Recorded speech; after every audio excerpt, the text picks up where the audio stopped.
Okay, well, welcome everyone. This is Kathy Mason, and I am so excited to be part of Co-Creators Convergence Gift of the Magi with these amazing beings of light that have stories to tell you about their near-death experience that will hopefully ignite your spiritual knowing as well and help you not be afraid of death and connect to who you really are.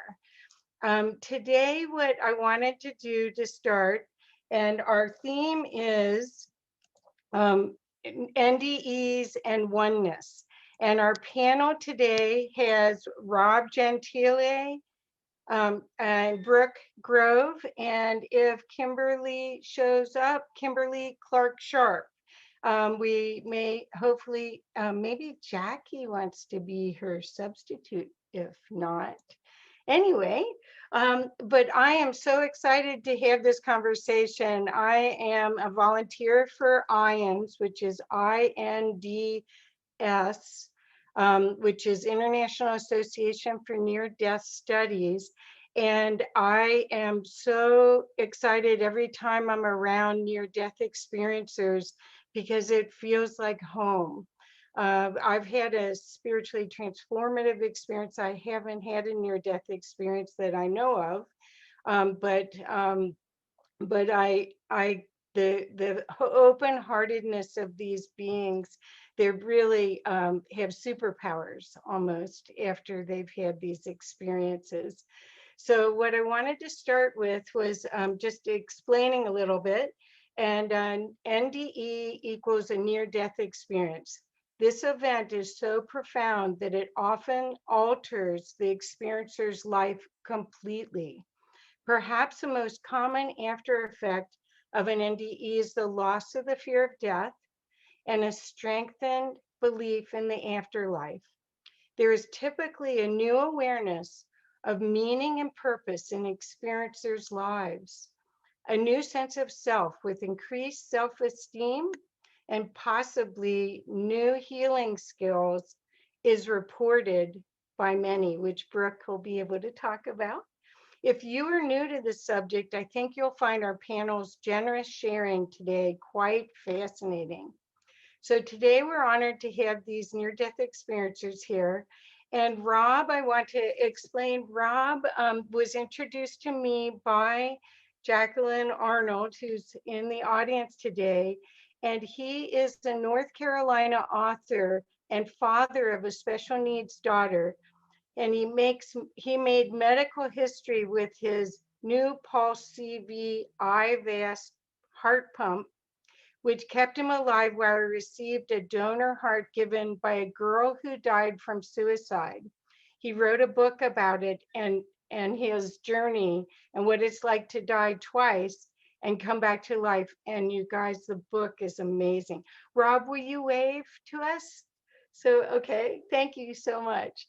And then Brooke, again, these people are so luminary. This is so cool. Brooke was a psychotherapist and an academic, but now she's, after her near-death experience, she's really turned into a person that helps people heal in a organic, multidisciplinary healing method that's much more filled with consciousness and light. It is not the traditional method, and she'll tell you all about it.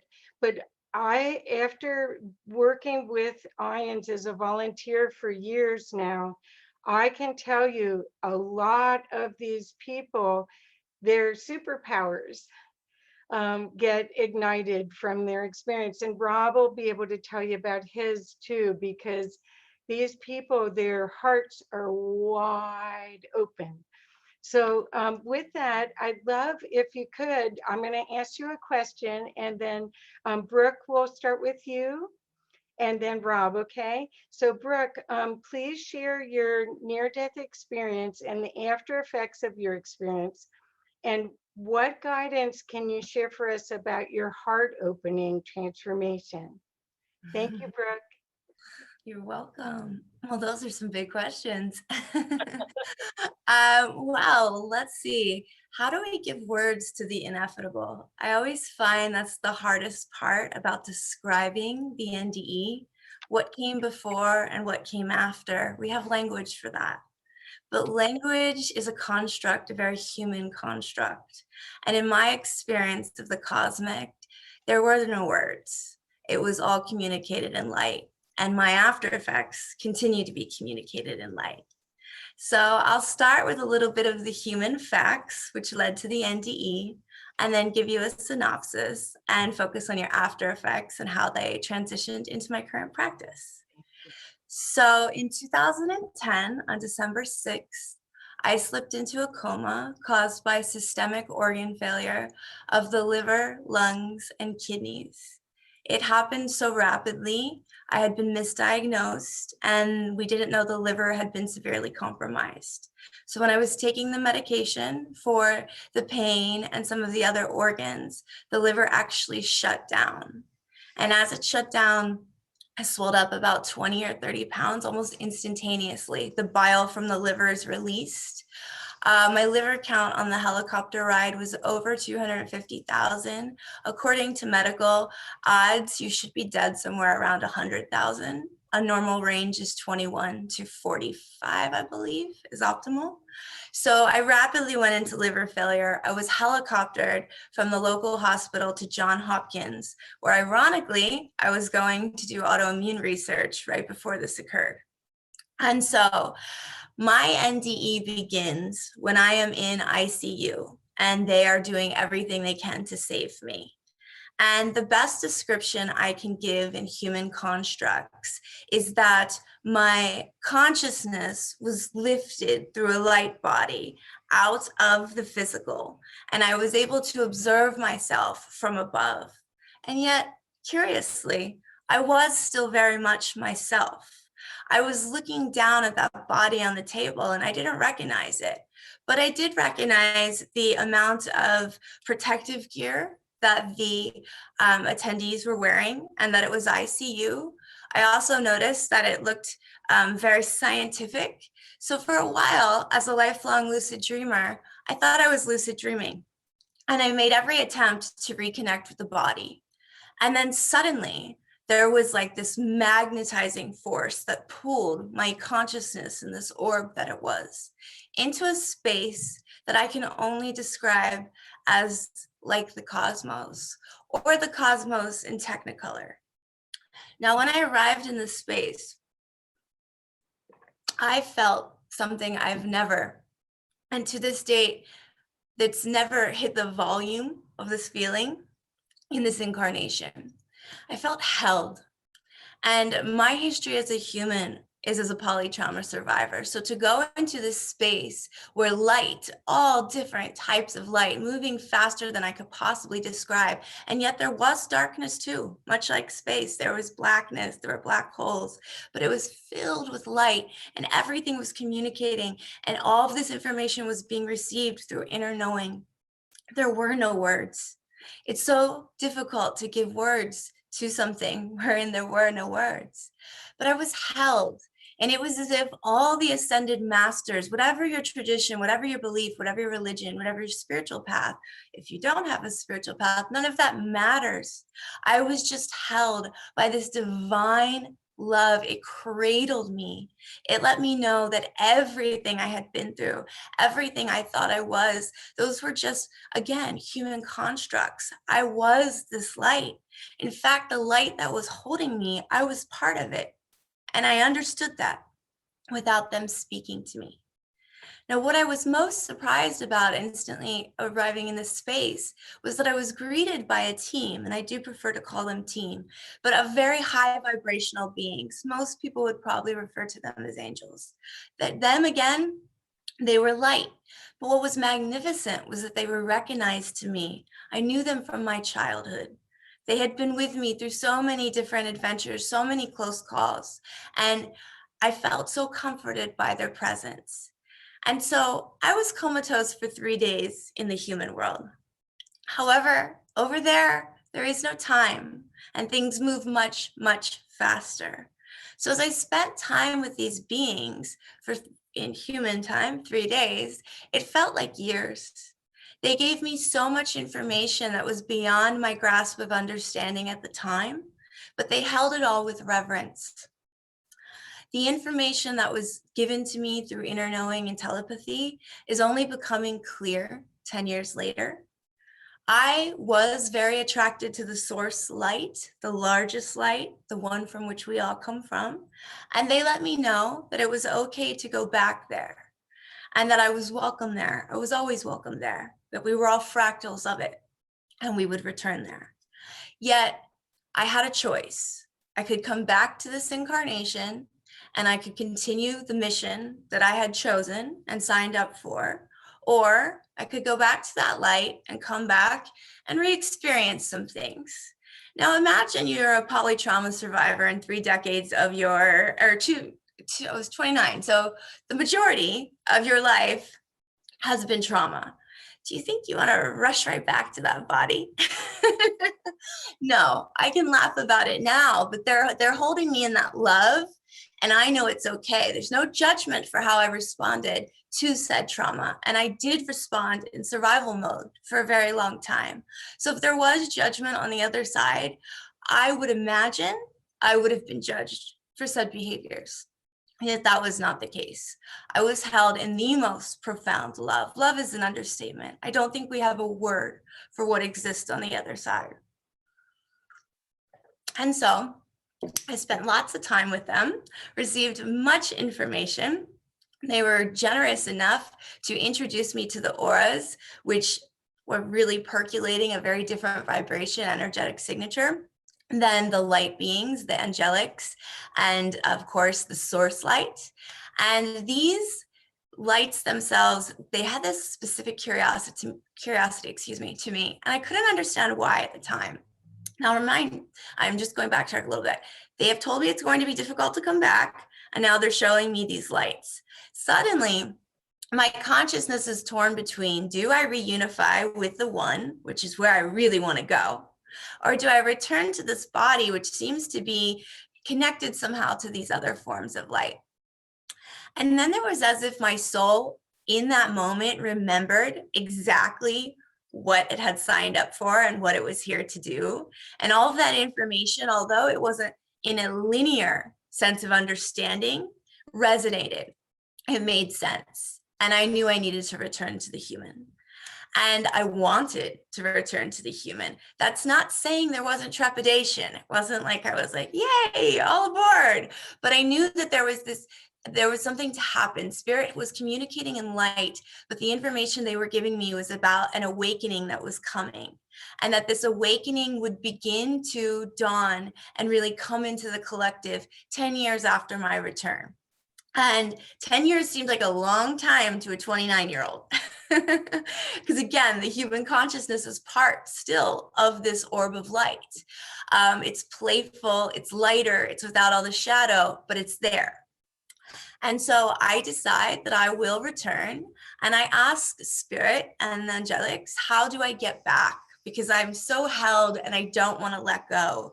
That was the biggest, just being held like that was so phenomenal, and something that I hope we're all able to do for each other with time as we continue in our ascension process. That said, they told me to look for the light like unlike any others. Again, this is in telepathy. It's said much more eloquently. That said, I decide to look for that light. My orb is shifted. I immediately find this pulsating artificial light, which I anchor in on, and I'm immediately back in the body. Now, talk about duality. I've just come from the most ineffable, peaceful, infinite, cosmic space. And suddenly I'm catapulted into a body wherein I'm intubated, I can't speak. I'm strapped down to a bed because I have a PICC line going into my brain. I've been declared brain dead, so no one's expecting me to respond. I've been read my last rites. And so for 3 more days, I sat in that body, unable to communicate, attempting to get the attention of the nursing staff. And it was during that time I discovered that I had become a whole new person since I opened my eyes. Because the moment I opened my eyes, despite the fact they had taken my contacts and I'm nearly legally blind, I could see auras. I could see the energy field of absolutely everything, whether it was living, whether it was non-living, whether it was electronical. Everything had an aura. And the way I'd always been taught auras or thought of auras is, what's your aura color? As if there was some base color and that's how it stayed. No, this was energy in motion. Everything was constantly ebbing and flow. The best comparison I can give you is like an Alex Gray painting moving. That's really what it looked like. Additionally, I had medical intuition come on full blast. No one was communicating to me what happened, but I intuitively knew my liver had failed. I could feel that. I could see light pouring from my hands whenever I would touch certain places. The angelics who had been with me were present in the room. I'm in ICU. There are glass walls everywhere. Suddenly, when they call code red or code blue, I can see the soul body or the ghost body ascend in transition through the pillar of light. Now, mind you, I was in my candidacy as a clinical psychologist when this occurred. So to wake up and suddenly have the sixth sense and beyond and all of the etheric chakras wide open was very discombobulating for me. And that was the beginning of when I decided, I am not who I was, but I don't know if I can be this person. And therein became a 7-year struggle, which looking at the NDE literature is quite common. I was pretty standard there, except I went through many dark nights of the soul because I really my human and my spirit were at odds. The human returned and wanted to be what it had worked to be. The spirit was like, oh no, we know we're someone else and we're here to do all of that. But management of these after effects was very daunting. So I went through periods where I tried to really shut them off. I tried not to embrace them. I tried to go back to clinical psychology. And yet spirit communicated through me, just as it did with others, through the body. And each time, although I had achieved spontaneous remission from organ failure, I had no brain damage. I was called a miracle by all of my doctors. And I walked out 21 days after my NDE when they said it would take 6 months to a year of rehabilitation and a liver transplant. By the way, they just found me a liver on my 10-year anniversary, except I do not need it because I remain in spontaneous remission. The odds on that were less than 1%, by the way, which is why they kept me on the list. So that said, I went through these dark periods, and it was through that I realized there's such a gap in care. As much as we have such wonderful NDE research, there's such often an emphasis on the ND and the ineffable itself. However, the return, coming back to the human, it is essential to delivering the message, to being light consciousness embodied, and to really reach the masses. So for me, there was a lot of shadow work that occurred afterwards. And my training as a psychotherapist was of great assistance. But ultimately, I realized I wanted to reach the persons who didn't identify with the rapid self-healing, who had trauma histories, who already dissociated and had out-of-body experiences prior to their NDEs. That was who I was. And I knew that was unique amongst the spectrum of NDEers and that it wasn't being addressed, at least in the populace. And so over the past few years, I started speaking my truth, which was very difficult for me. I don't enjoy public speaking, to be honest. I love that I'm able to push through with the aid of spirit now and the healing aid of water. But that said, once I began speaking, doors just started opening. And I shifted my practice and I went and trained with shamans to learn how to be in the body because I was constantly floating back out to the cosmos. Again, my etheric chakras are wide open, as are my uppers. So it's really important as an experiencer that I'm constantly grounding to stay in the body, especially as a trauma survivor. And so I went and I studied with shamans of all different paths, and something therein clicked. that I had this ability to use light, to work with the quantum field, to see the quantum field. And so I became really interested in vibrational medicine, transpersonal psychology, studying peak experiences, working with persons who had, really been on the other side of the bell curve. In clinical psychology, we study pathology, psychopathology. In transpersonal, we're looking more at peak experiences. And so my NDE was obviously one of those, as are all mystical or spiritually transformative experiences. So I began to really create a medicine bag using the shamanic skill sets I picked up, the gifts that spirit had given me. I created boundaries with spirit. I learned that I had a say in this. I used to think I had to walk down the street and see everybody's stuff, and it was overwhelming and taxing, and hence why I wanted to run. But then they lovingly taught me that just like with everything else, you ask, you set boundaries, and you create ritual and ceremony. And through that, this becomes the superpower that you alluded to, Kathy. We're able to embody it and use it as an act of service and not be overwhelmed by it.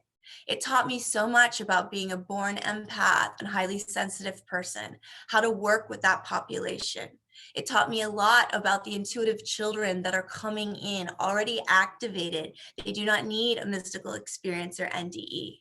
It taught me how to work with their sensitivities in a way wherein my clinical understanding would let me know this isn't genuine pathology. This is sensitivity. It's a psychic gift, but it needs to be taught discernment.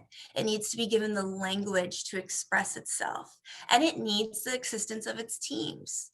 And so the beautiful gift of this is that the more I speak out, the more light-filled souls find me. And there's so many children whose parents are not exactly spiritually open themselves, yet their heart open. And they're running from this heart-centered place where they see their children having spiritual emergencies or spiritual gifts. And they hear these talks and these YouTube videos and they reach out.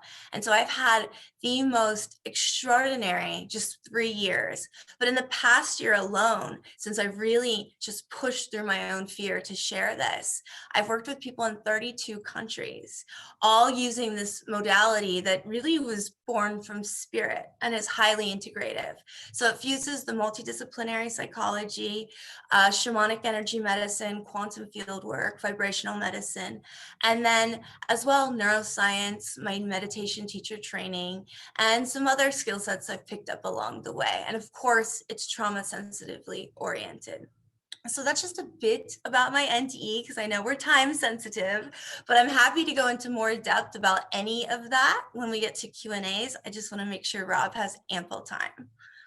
Thank you.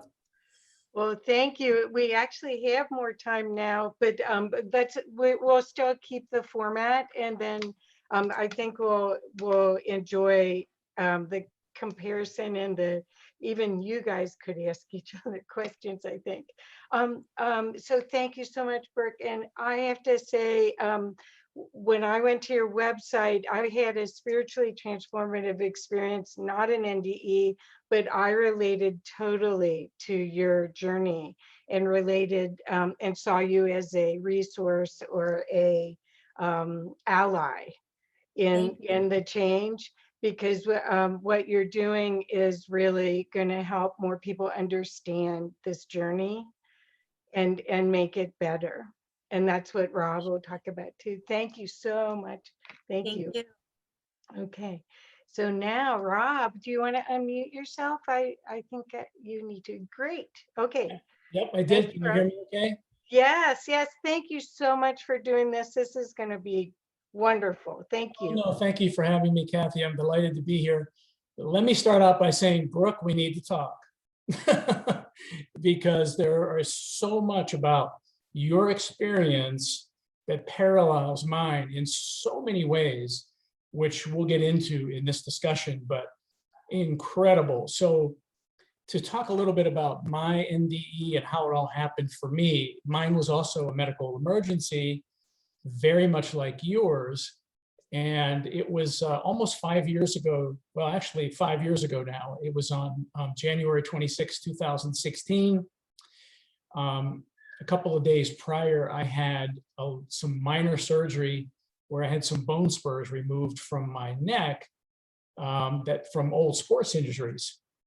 And 4 days later, because I've always taken care of myself, been a healthy guy, but 4 days later at 11 p.m. in my bed, evidently the theory is I threw a blood clot, had a massive heart attack, and I just started screaming and thrashing in my bed. My wife didn't know what was going on, called 911. I was unconscious from the pain. Don't remember anything about the ambulance ride, none of it. Thank goodness the hospital is 3 miles from my house. So I get into the emergency room, and immediately they knew I was having a massive heart attack. They gave me some blood thinners. They gave me some things to stabilize me. And I was laying on the gurney, and right before I flatlined, something incredible happened. I sprang forward on the gurney in what I describe in my book as a moment from the movie The Exorcist. It was like somebody had grabbed me by my shirt and pulled me forward with great force, and my eyes sprung wide open, and I screamed out the name Frosty. And when I screamed that name out, I had collapsed backwards on the gurney. Code blue rang out. In rushed a team of doctors and began to work on me.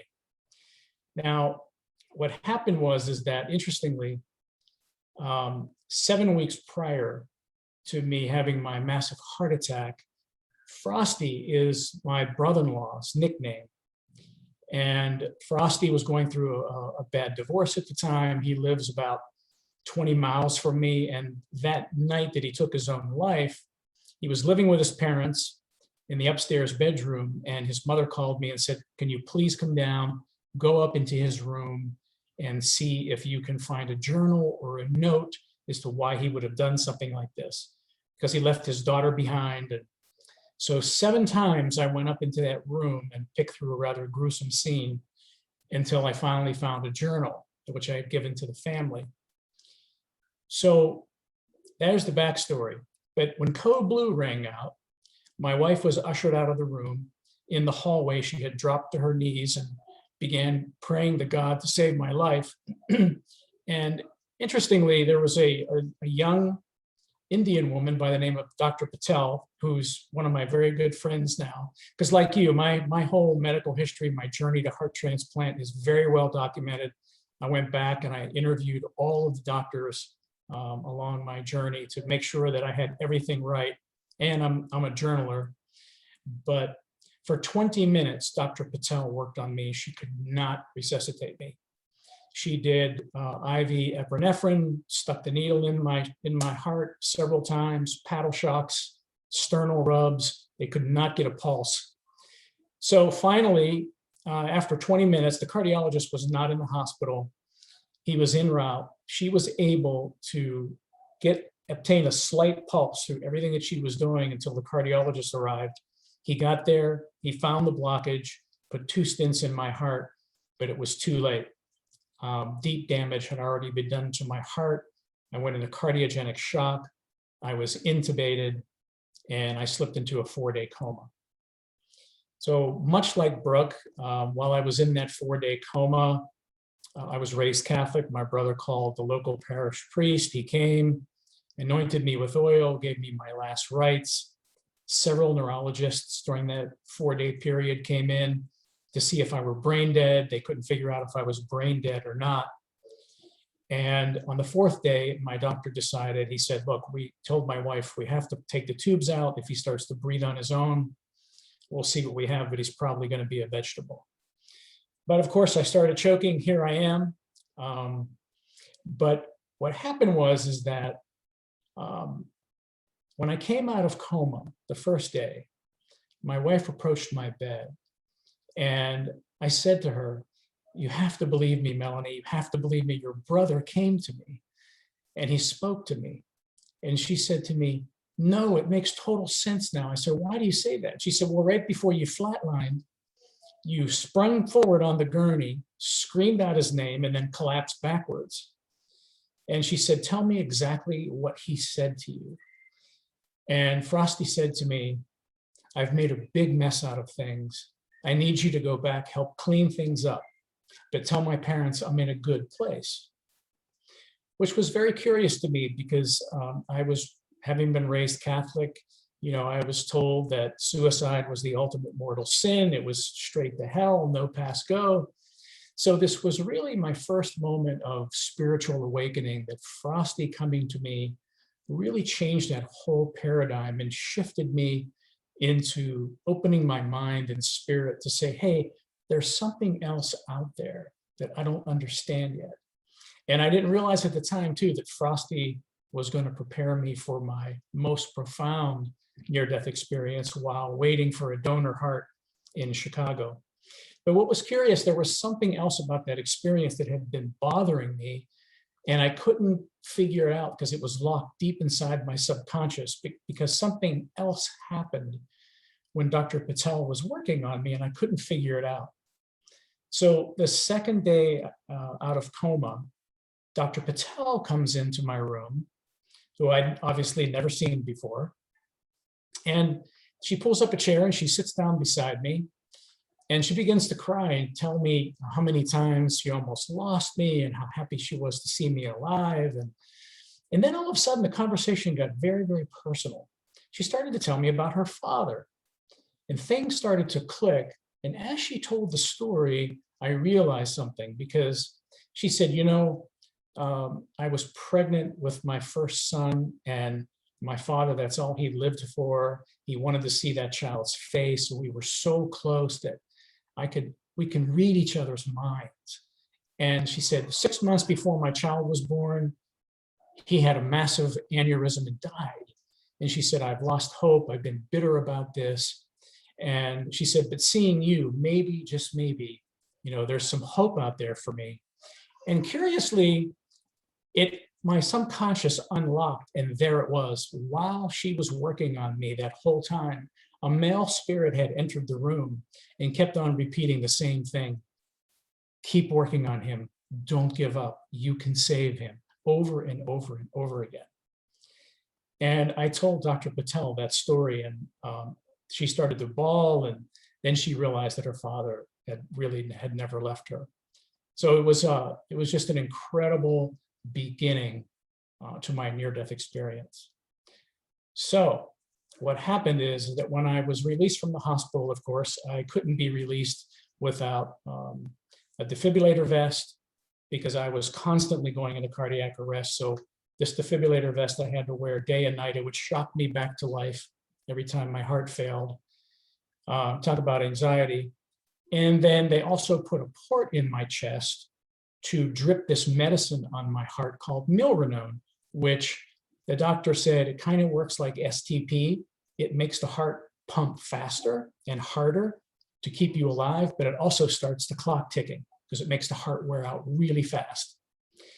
So I tried to get a heart here in North Carolina, all the transplant centers around here. I couldn't get a heart. Long story short, it was the owner of my company, actually, that's headquartered in Chicago, that I didn't know was on the board and is a philanthropist and has donated an awful lot of money to the University of Chicago Medicine. So it was my owner that got me to Chicago, where I would become a kind of like a guinea pig, a clinical trial for a brand new heart pump that Kathy had mentioned that had never been on the market before, because they had to find something to keep me alive until my donor heart arrived. So a doctor approached me, a very tall Indian man approached me, and he said, hey, look, I've been working on this new heart pump for many, many years. And he said, I'm going to just fish a little balloon down through your aorta, and out your left side will come these wires, and it's going to attach to this little pump about the size of a lunchbox, and it'll keep you alive. You'll be able to walk around and not atrophy. And he said, this is going to change the history of cardiac care. I said, wow, that's fantastic, doc. I said, how many people have you had this thing in? And he said, well, that's just it. He said, we've used it on cows and a few pigs, but he said, it's up to you, but if you don't do it, you're probably going to die. So I asked him in that moment, I said, how many people do you think this would help? And he said, I could tell you that if this thing works, we're going to be able to send patients home while they wait for a heart instead of living in the hospital like you. And he said the chances were really great that this thing's going to work. So I prayed about it, and as it turns out, the new pulse has become a bridge to transplant for so many people. It's all across the country now. I can't tell you how many people have been transplanted with the new pulse. So it was just an incredible gift that I was really delighted to help pay forward. So here's what happened. Even with the new pulse, the milrinone dripping on my heart, all this equipment to try to keep me alive, my heart gave out a second time. And it was there in that place in the hospital in Chicago when I just released my spirit. My heart again had failed. And much like you, Brooke, but it was a different sensation, a different feeling. I didn't feel myself ascend. I didn't feel my spirit ascend. All of a sudden, I just found myself standing in the middle of nowhere in this infinite, vast space. And the way I describe it in the book, and it took me 3 years to write the book, mainly because, as you mentioned, there's no language for this. And it really stubbed me the whole time. It's the shortest chapter in the book and the most difficult chapter that I had written because I couldn't find the language. But I describe it as kind of like staring out an airplane window on a clear day where you can see everything, but nothing at all. That's the conundrum. It's very difficult because you're in the middle of nowhere. You're in this vastness, and you could see everything, but there's really nothing. And I can see myself standing in the middle of nowhere in my green hospital gown, and I looked whole and I looked well. And at the same time, I saw myself in my broken, atrophied green body, dying there with the pump hooked up to me and all of my IVs and everything trying to sustain me. So that was incredible. But then something happened while I was in this place of just peace and trying to figure out where I was. I saw and simultaneously became part of this incredibly large interactive web of twinkling lights. And the best way for me to describe it is how I describe it in the book. It was like, we all know what a neuron looks like from science class. It has a nucleus, and then it has these dendrites and tentacles woven together. And it looked like each dendrite and tentacle was woven to the next, and it created this beautiful tapestry of twinkling lights that seemed to just extend into infinity and hang on the ceiling of the universe. And I realized in that place that inside each nucleus was this spark of light or a cork of light. And I somehow knew when I was in that place that each light represented a life. And much like your experience is that some parts of the web were not twinkling and they were not bright, they were darker than others. And I came to understand later, after research, that that was where human beings weren't emanating light. That's where they weren't being as spiritual and connected and loving as they could be here in the temporal world. And when I was in that place, understanding that I was connected to everything, I didn't have a sense of smell or taste or sound, but my ability to see light it became expanded, is probably the best way to see it.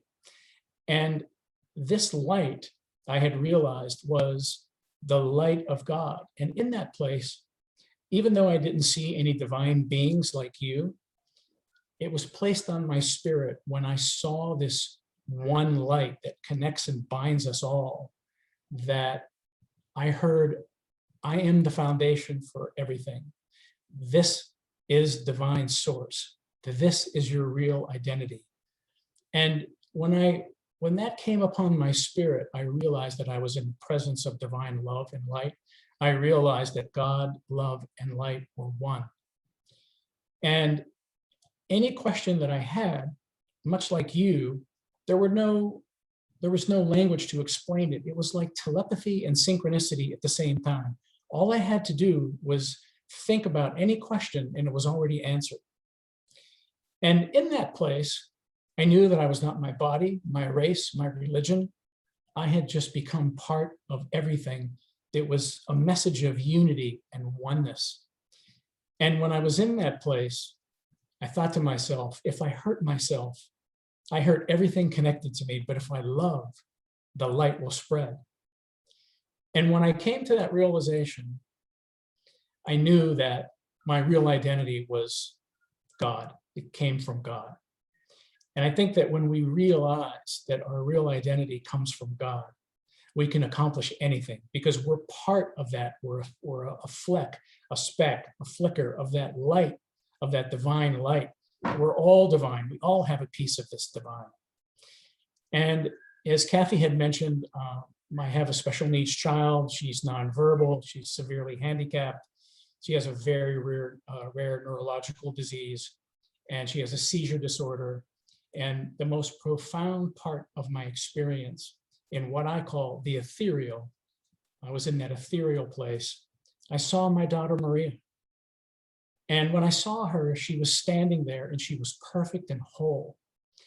And I began to speak to her in that unspoken language of the ethereal. And I cried out to her and I said, Maria, I said, please speak to me. I want to hear your voice. I want to know your personality. I want to hear you say just one time, I love you, Daddy. And she looked at me and her eyes were filled with this spiritual light, this beautiful light that I knew in that place was the light of the divine that shines through all of us.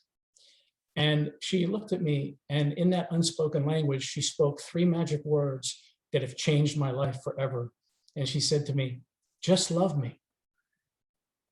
And when she said, just love me, I remember crying out to the ethereal. I said, I never want to leave this place. And when I heard my own voice echo back to me in that place, I found myself back in my bed. And I was very upset about it. So that was the end of my near-death experience. But the after effects of that were, I realized in that moment that even though I wanted to come back and be with Maria and help her get through this temporal world and help my wife, that if I died in that moment and I didn't get a heart, it was okay. It was freedom. I knew where I was going.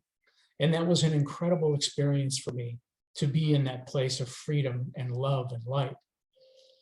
And like you, after I got released from the hospital, I had to live in Chicago by myself. My wife would come and visit when she could. And I went through a really difficult period then, even though it was a great period because it was the foundation of, I was able to pull out my journals. I was able to pray and meditate and begin to put the pieces together, research as to what happened to me. And that was the genesis of the book.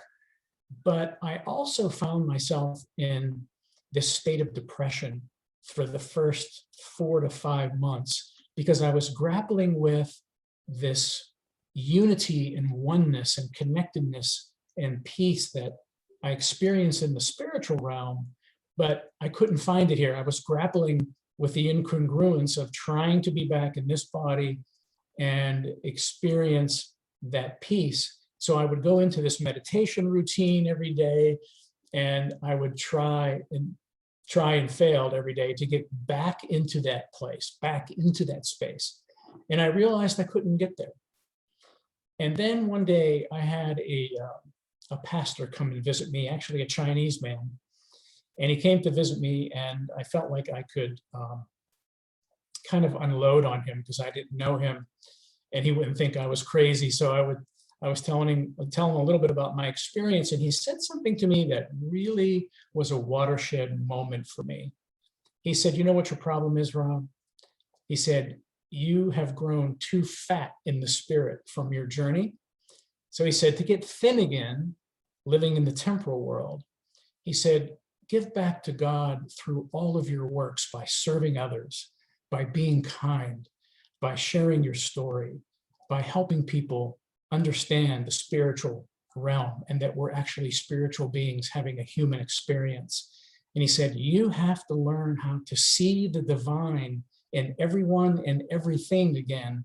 And when you learn that, you don't have to spend all this time meditating, trying to go back up into the ethereal, because the divine is right here. It's in the tree, it's in the plant, it's in the inanimate, it's in the animate, it's in everything. And that was the shift for me. And since then, sometimes I see my daughter and she's still struggling, but I remember that moment. And I remember now that she's perfect in spirit. I'm here to help her get through these difficult periods, but I know in spirit that she's not in pain and that she's not suffering. And I think that once we realize as a people that we're all connected, that we're all one, that we all share this divinity, it's the only way that we're ever going to find peace within ourselves and peace within our world. Perfect. Thank you so much, Rob. Would you be so kind as to pull your book off the shelf right behind you and show it so people, this book is remarkable. So, oh my goodness. There we go. Thank you. So this is, there's more to Rob's story. You got to stay tuned for the next part. So it looks like I found I found Kimberly and I got a substitute at the same time. So let's see how this all works. Okay. Or why don't we start with Dawn for at least a little bit and then we'll go to Kimberly. Okay. Okay. All right. All right. Okay. So Yes. Dawn, you probably have about 10 minutes or 15 minutes at the most to talk, but I'd love to have you answer the same question. Don is in Puerto Vallarta, and like you, Brooke, his superpowers ignited after 3 near-death experiences.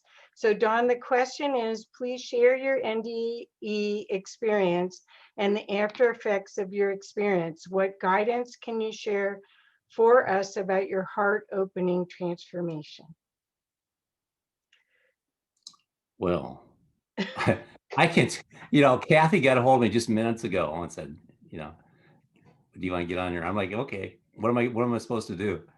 And then she said, yeah, I have to talk about my NDE. And I'm like, and I honest to God, I mean, you guys, you guys forced me to actually go back and relive a lot of that stuff. And I realized, like, in this moment when Kathy asked me to start talking about that NDE again, like my body just went, ugh. I'm still, I guess I haven't really totally recovered from it, but so it's basically, I'm a slow learner. It took me 3 near deaths in the water in less than a year. And then without going into gory details or anything, but I used to do free diving at night and had experiences in the water that nearly took my life. I can go into details if you want me to, but in only 10 minutes it'd take up too much time. But what I'd like to do is talk about like some of the things that happened to me afterwards, and it all started it wasn't too long after my 3rd time nearly dying in the water here that I was sitting on the rooftop, actually in the same building I'm in right now, and I just started, my body just started taking deep breaths and blowing it out, and was uncontrollable for minutes. And it just like, my wife is, what is wrong with you? I'm like, I don't know what's going on. And then shortly after that, I was like in the coffee shop, and I suddenly I could feel other people's pains, and discovered that I could actually take them out of their bodies. And that was the beginning of this stage of my life. And so I've talked, Kathy knows me on a deep level, and so does Kim. And I have blasts with both of them, but I recently worked with Kim and had a really fun time with her. But so what can do is like I can help people, I like myself, that still have stuff latent from even consciously or unconsciously from near-death experiences and stress and anxiety and all that stuff. What I can do now is actually show people how to take care of the stuff instantly and release the effects that it has on our physical bodies. And so, like, if you guys all want to try this, we can do a group one right here. Just kind of take your right hand, put it on your hearts. It'll go to your physical heart, and I'm gonna pick on Rob just because he was just before me and he's like right here in front of me. So Rob, move your hand like towards your left shoulder about 2 inches and go up there and just kind of feel your body gradually change as you move it. And right there, you can feel it kind of tightening up. And right there, just stop right there, Rob, and feel that energy around your heart right there. Kind of like a little tightness going on there, maybe resistance. Okay. And then put a number on it, if you will, like 1 to 10. Now everybody can do this at their own free will, and put a number on it. Okay. And now just with your other hand, just tap on your leg like 4 or 5 times firmly, and then just take a deep breath and blow it all the way out. And Kathy, for future reference, most people's hearts are actually located on the other side of their chest. On your left side, Kathy. Thank you. Yeah, thank you. Thank you very much. I'm like watching you trying to figure out how I'm going to get Kimberly on too. Okay. Okay. All right. So as you may have noticed, if you go back and go to that same exact point and see if it changed in any way, it could be moved off to the side a little bit, or might have went up or went down in number. Okay. I see Rob's moving his hand around there. So right there's another one. Rob's got one right there. And so just put your brain right there, Rob, and feel that point of electroresistance around your physical heart right there. Quantify it 1 to 10. Focus on a pinpoint of energy right there. And now with your other hand, just tap on your leg firmly, like 3 or 4 times. Take a deep breath and blow it all the way out.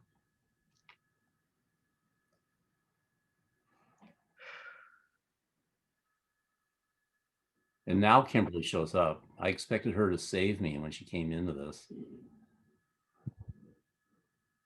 All right. So, one of the things that I came back with when it came out of this whole experience was an understanding that the humans are just bags of water, and we have electricity bouncing around in us, and we have an animal brain actually running the whole show up there in our brains.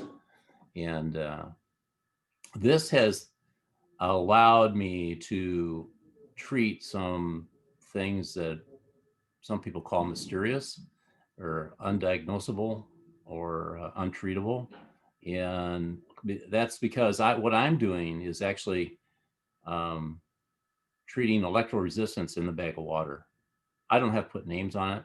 Those points that you felt around your heart. Now, some people might say, oh, that was your grandma Ellie that told you when you were 7 years old that you were a bad girl and you weren't supposed to do that. And now you've carried that around in that heart for so long. But in reality, what it comes down to is it's just a point of electroresistance in the bag of water that we are. That's all it is. And the animal brain has the ability to actually heal the body, but we have to get our egos out of the way. We have to be able to feel on a profound level. And that's one of the things I can do with people. And that's what I do. And there's another one that I know a lot of the audience that you're going to be addressing, you guys address, is that everybody knows Bruce Lipton, and he takes like a piece of paper and he puts steel filings on it. Okay. And if he shakes it, the filings don't take any form. But if he puts a magnet underneath it, it takes the shape of the field, and it proves that the field actually exists. And he says, okay, now doctors, when they're treating cancer, they go to this one little steel filing that's on this piece of paper. They go to that one little piece and they treat that piece. Okay. They're not treating the fields that it exists in. And that's part of my higher level, higher functioning stuff is about treating fields. And when you treat the field, a lot of these symptoms that pop up that some people call diseases and chronic illnesses and things like that, those things are actually existing in a field. And sometimes you can actually change the field internally in the physical body as well as outside of the body, and those symptoms all disappear. Right. That's a fact. That is a fact. And so instead of playing whack-a-mole with all these little symptoms that pop up in our lives, you go and you treat the field, okay? Okay. And only treat the symptoms if you absolutely positively need to. And you treat the field and take care of the root causes of stuff. Okay. Thank you, Don. Thank you for being such a good friend and jumping in for me. Thank you, thank you, thank you. And thank you for coming to my rescue because I couldn't find you, Kimberly. Hi. I have been, hi, my apologizing is worthless at this It's point. okay. It's okay. Well, let everyone know who you are. Okay, Yes. my name is, as Marilyn Monroe once said before singing Happy Birthday to John F. Kennedy, presenting now the late Kimberly Clark.Sharp. And given that, I've had a near-death experience, that's pretty much true. I've been speaking on the subject of near-death experiences since 1977. I have never messed up this bad in my life. On my calendar, in my brain, I had it at not East Coast time, but Seattle time. So I had another 2 hours to put on makeup. I'm still wearing my nightie. This is how real I am at this point. This is the natural Kim.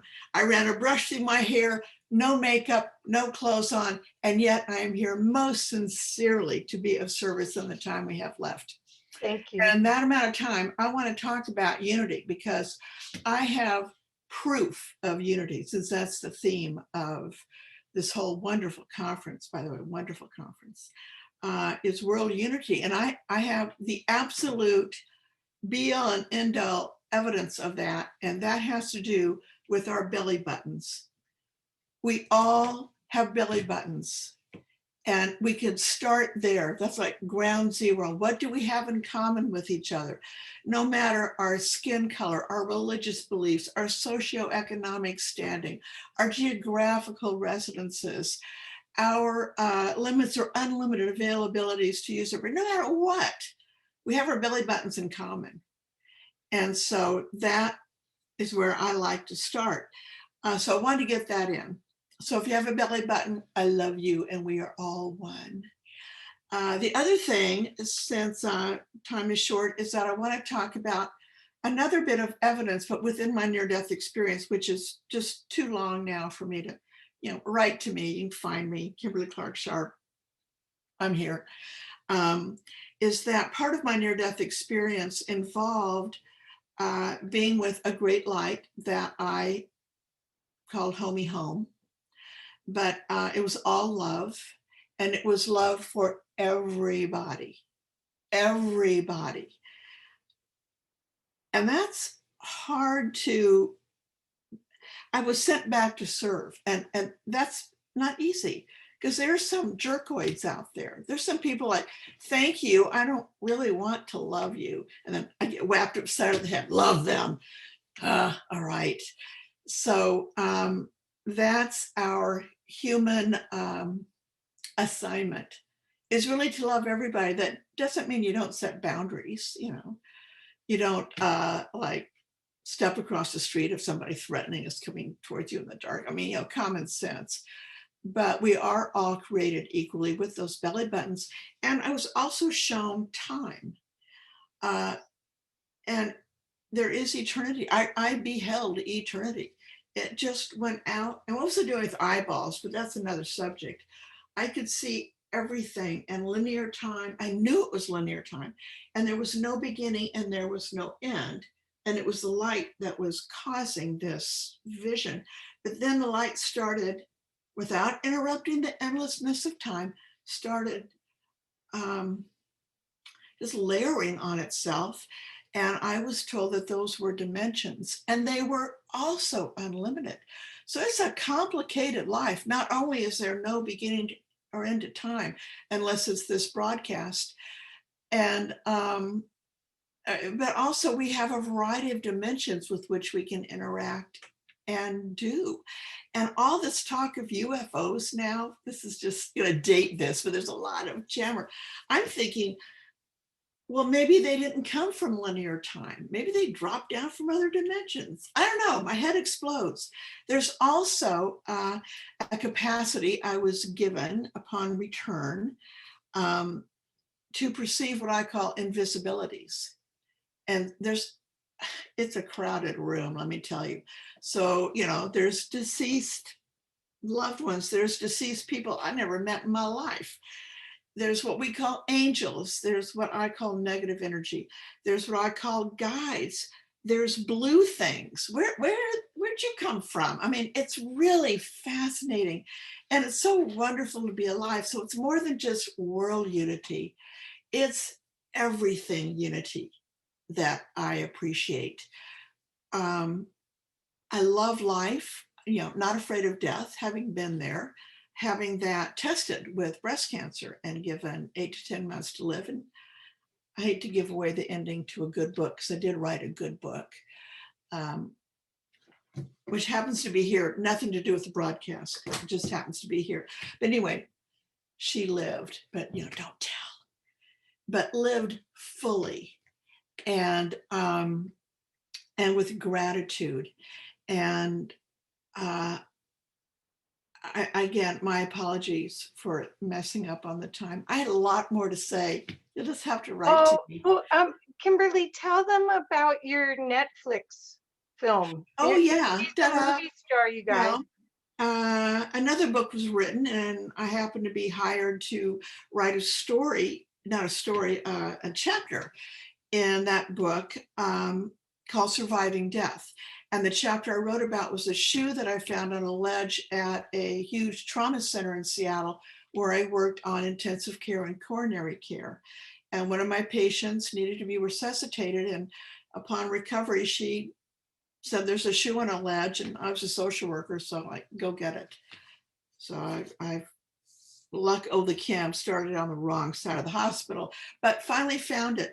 Her bed was in the north section center of the hospital, second floor. I found the shoe in another part of the hospital on the third floor. Her room faced north, shoe faced west. And I couldn't spot it from the ground because I tried that. So that chapter got really good reviews in the book. So then Netflix came along and they decided to do a series based in part on the book. And I was just a hired hand to find near-death experiencers for episode 1. But well into it, they said, wait, we've got a story with you, Kim. And the story is me leading the Seattle International Association for Near-Death Studies, which I began in June this month in 1982. So this is our 39th anniversary, still going strong. I haven't aged a bit. And they filmed a meeting, and the first episode has gotten the big cheers. I mean, it's really, I think, the best in the series, and others would probably not disagree with that.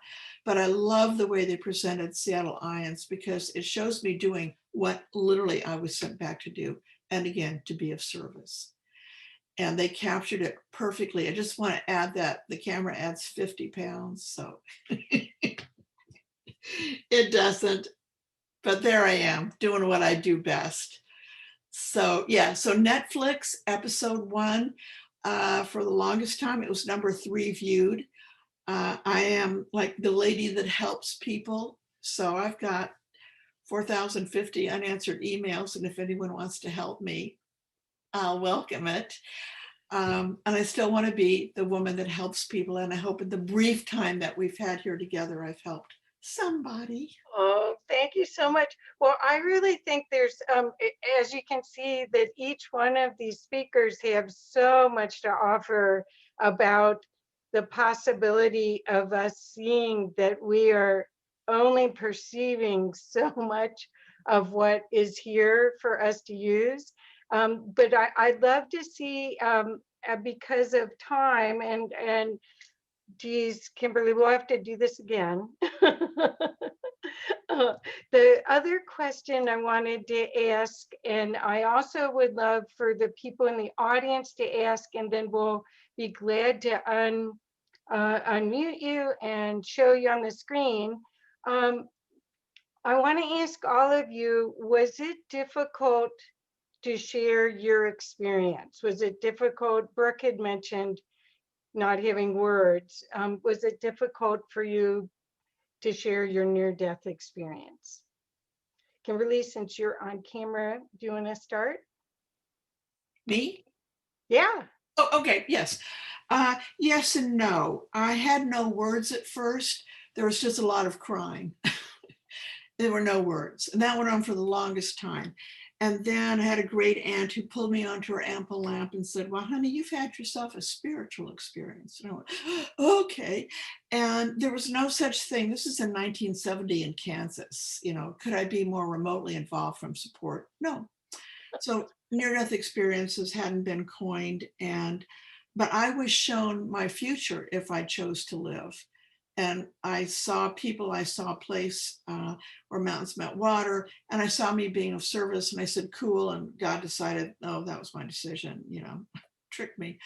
But I had to find where I was going to live. I had to find the people that I was shown I would be interacting with.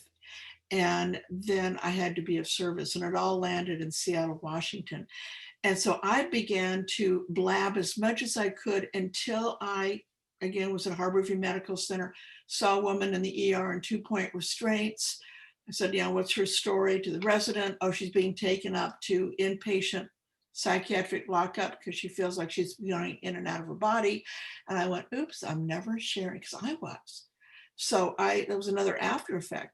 So I was quiet about it for the longest time, and then was doing a television show, and they asked the big question, well, have you yourself ever had a near-death experience? Live TV, and I couldn't lie. So I went, yes. And I thought, oh, everyone's going to think I'm crazy now, but it didn't. And I worked, you know, University of Washington, hardcore Western medicine setting.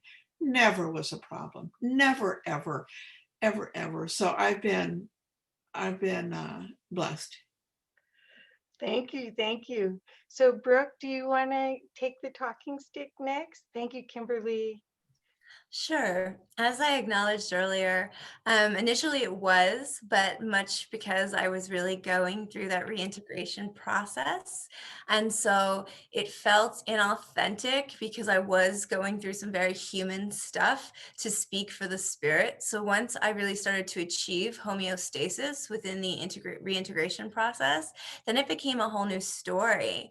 Then it became that quantum field that we've all been discussing when we would begin to share the stories, or when I'm with other experiencers and just receiving your all's stories, it uplifts the vibration to such a place that you feel that connection to the divine here and now. For as Rob said, it's always with us. It's just a matter of perspective, you know, how these webs are interconnected. There's not really this separation in the quantum or the multidimensional field, as Kim called it.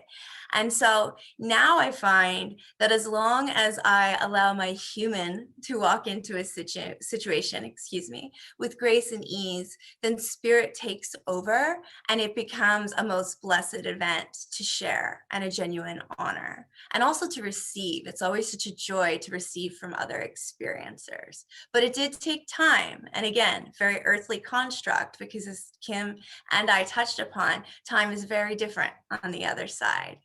So thank you. Thank you. And Rob, would you like to answer that?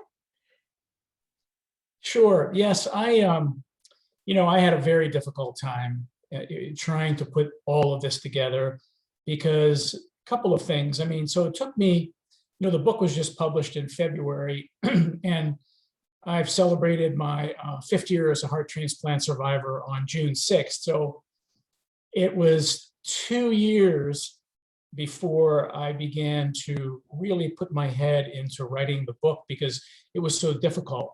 So those first 2 years were grappling with everything, understanding that we how we're all connected, how the spiritual and the temporal, everything's woven together. And I work in a very conservative industry. I'm a sales engineer for a steel company, and I have a very conservative manufacturing, client base. And I said to myself, I was coming from a place of fear. Hey, if I share this, I'm going to lose all my clients. People are going to think I'm crazy. So I had to get through that process of, coming to the point of surrender and vulnerability and saying, you know what, this is so much more important to share this, that if something would happen with the job, I believe the Spirit's going to take care of me and open even a better door. And to my surprise, when the book was published, I was amazed at the people that came to me and opened up and started to share their stories. Very, conservative introverts that have been afraid of opening to Spirit and talking about their own personal lives and what they've experienced. Because guess what? Sooner or later, I think we're all touched by Spirit. In my book, I open with the chapter that I saw the light. It descended upon me in the shape of an orb when I was in my crib. And I think that's, if we're open to it, somewhere along the line, everybody has an experience with Spirit. Because Spirit, it's who we are. And it wants to connect with us desperately to help us through this journey. So yeah, but again, it was tough. Yes, thank you so much. And you guys have to read Rob's book to get all of his story, because we didn't get to go all the way through it, but it's a fantastic book.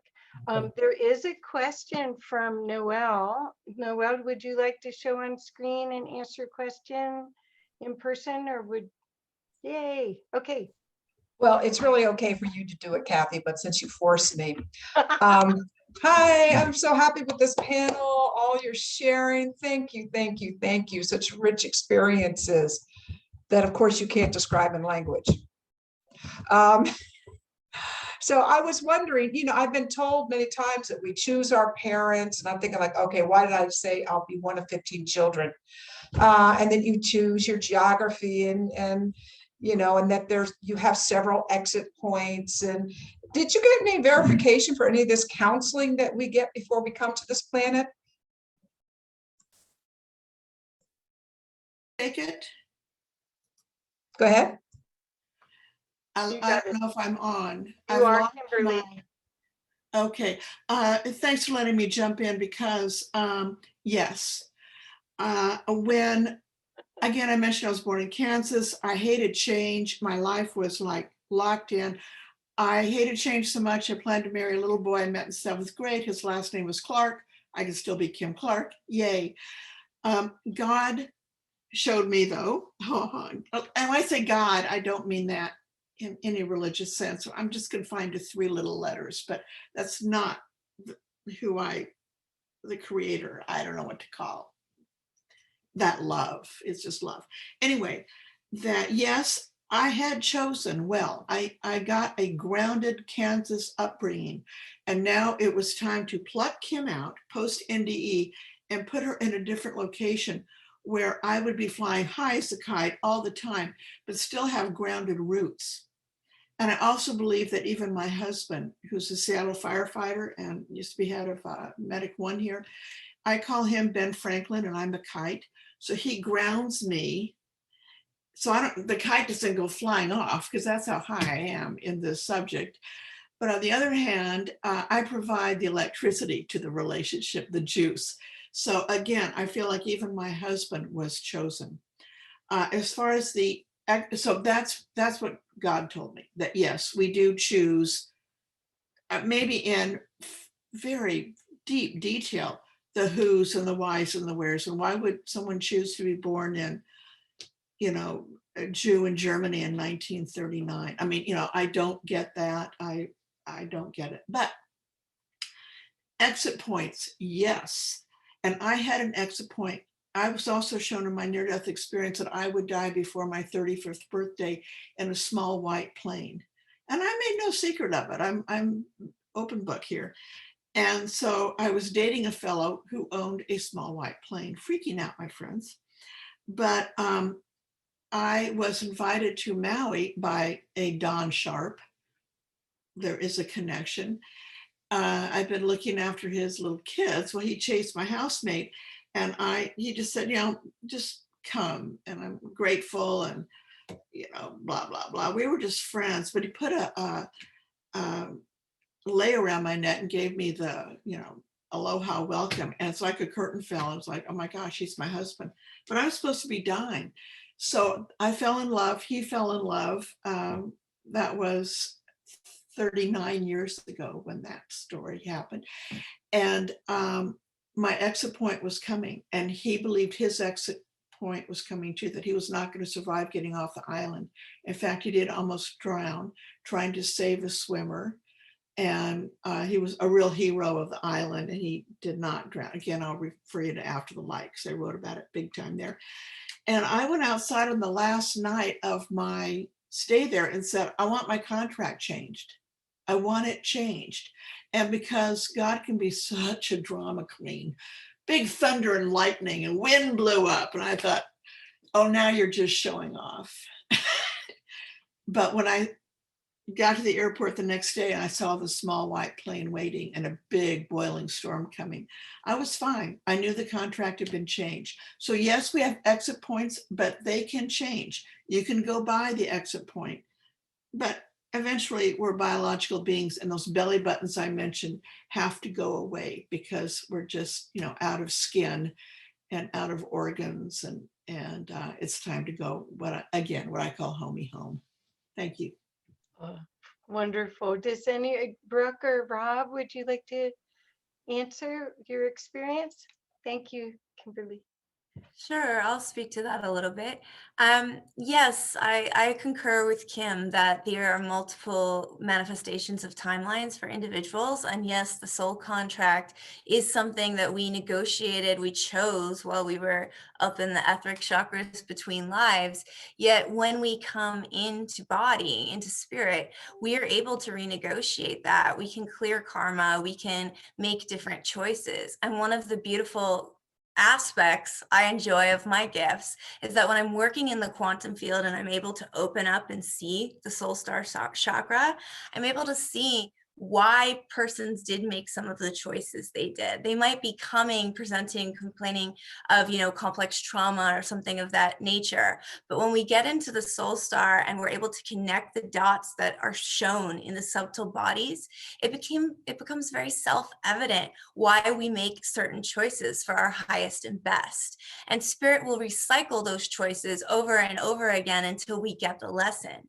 But if we choose to get the lesson, if we choose to embody it and use it for our highest good, then we have the ability. We're able to say, I'm nullifying that karma. It's paid. It's been lived through the bloodline.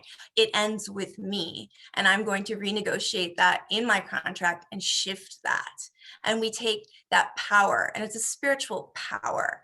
And that's part of what spirit has given us, that divine free will. But it comes to us asking, it comes to us taking accountability for what timeline we are choosing to utilize in this incarnation, and then being aligned, our intention, our vibration. It's not manifestation in the typical way. It's an active act. You are committing in mind, body, spirit, emotion, and energy to align yourself to a new outcome.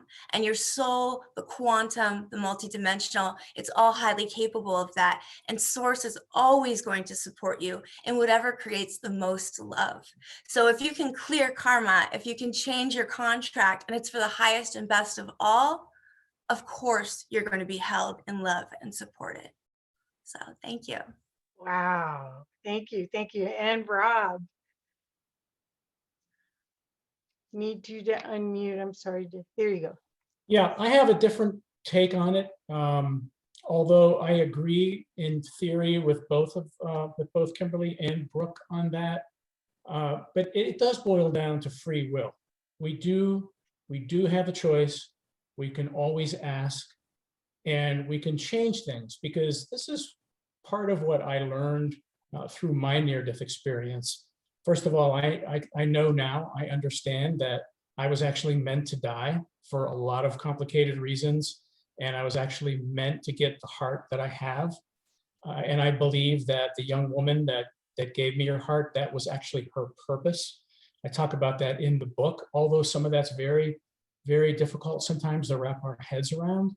But I do believe that there is destiny. I believe we can change it through our actions because we're given free will. We're not robots.